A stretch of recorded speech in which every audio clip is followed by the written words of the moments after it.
The Tale of Peter Rabbit by Beatrix Potter. Once upon a time there were 4 little rabbits, and their names were Flopsy, Mopsy, Cottontail, and Peter. They lived with their mother in a sandbank underneath the root of a very big fir tree. "Now, my dears," said old Mrs. Rabbit one morning, "you may go into the fields or down the lane, but don't go into Mr. McGregor's garden. Your father had an accident there. He was put in a pie by Mrs. McGregor. Now run along and don't get into mischief. I am going out." Then old Mrs. Rabbit took a basket and her umbrella and went through the wood to the baker's. She bought a loaf of brown bread and 5 currant buns. Flopsy, Mopsy, and Cottontail, who were good little bunnies, went down the lane to gather blackberries. But Peter, who was very naughty, ran straight away to Mr. McGregor's garden and squeezed under the gate. First he ate some lettuces and some French beans, and then he ate some radishes, and then, feeling rather sick, he went to look for some parsley. But round the end of a cucumber frame whom should he meet but Mr. McGregor. Mr. McGregor was on his hands and knees planting out young cabbages, but he jumped up and ran after Peter, waving a rake and calling out, "Stop, thief!" Peter was most dreadfully frightened. He rushed all over the garden, for he had forgotten the way back to the gate. He lost one of his shoes among the cabbages, and the other shoe amongst the potatoes.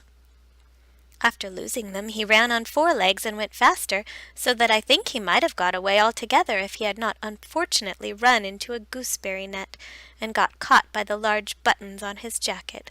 It was a blue jacket with brass buttons, quite new. Peter gave himself up for lost and shed big tears, but his sobs were overheard by some friendly sparrows, who flew to him in great excitement and implored him to exert himself. Mr. McGregor came up with a sieve, which he intended to pop upon the top of Peter, but Peter wriggled out just in time, leaving his jacket behind him, and rushed into the tool shed and jumped into a can. It would have been a beautiful thing to hide in if it had not had so much water in it. Mr. McGregor was quite sure that Peter was somewhere in the tool shed, perhaps hidden underneath a flower pot. He began to turn them over carefully, looking under each. Presently Peter sneezed. "Kerchoo!"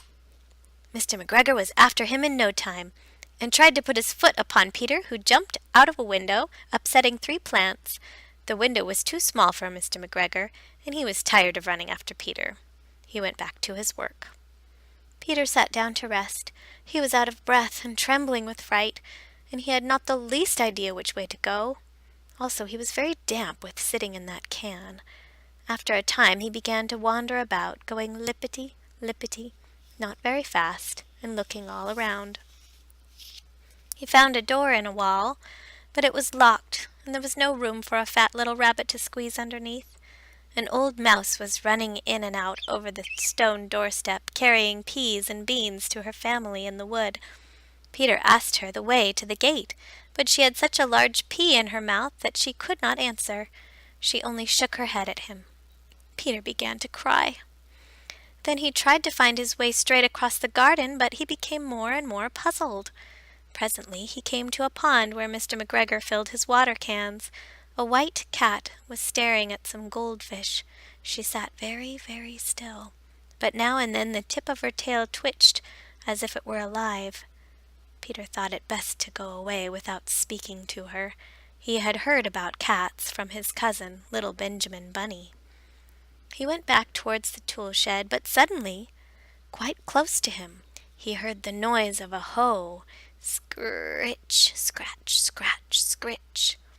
Peter scuttered underneath the bushes, but presently, as nothing happened, he came out and climbed upon a wheelbarrow and peeped over. The first thing he saw was Mr. McGregor hoeing onions. His back was turned towards Peter, and beyond him was the gate.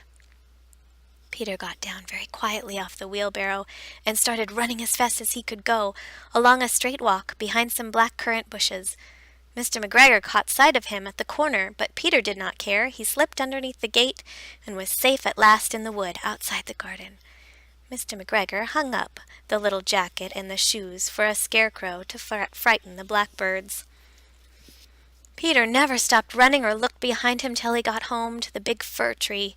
He was so tired that he flopped down upon the nice soft sand on the floor of the rabbit hole and shut his eyes.